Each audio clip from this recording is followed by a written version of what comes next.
Hello, this is Patrick from XPression. I'd like to show you a new feature in XPression Maps 3.4 and higher, working with disputed borders. So I have a view of the globe here, and not up to me, not up to you, but there are places on the globe where the boundaries, the borders of countries are disputed. And it's one of those things in maps you have to kind of adhere to what the local perception of them is and what people there think that those borders are. And not everybody thinks the same way. So according to what your organization needs, it's possible to modify a lot of the borders in the map.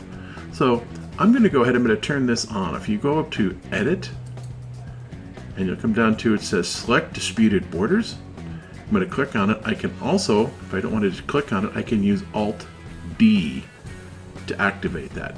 And what you'll notice, there's now some additional line colors that you're going to see here. And you can see this is happening around the globe. I'm going to go and focus on what's happening over here in South Africa. So I'm going to choose this section here.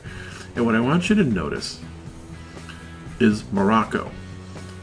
Morocco is this large body here, but you'll notice there's a red line and a green line. And the way that this works, the green line is what's recognized by whomever designed this map, and the red line is where it might be changing. So if I want to change this, for example, some people will say that this is Western Sahara. Well, some people say that Western Sahara actually starts here. Morocco's not all that big.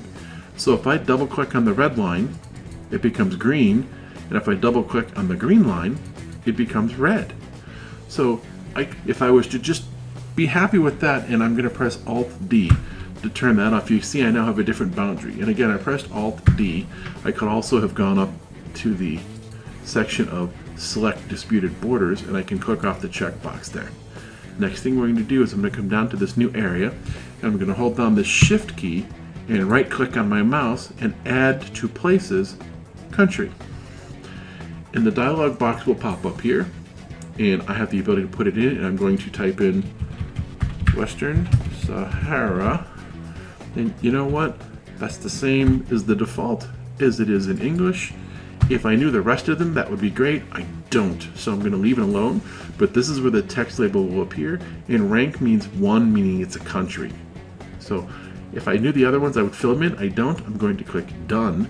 And now I have Western Sahara on my map. So I've moved the boundaries, made Morocco smaller, and enlarged what Western Sahara is on my map.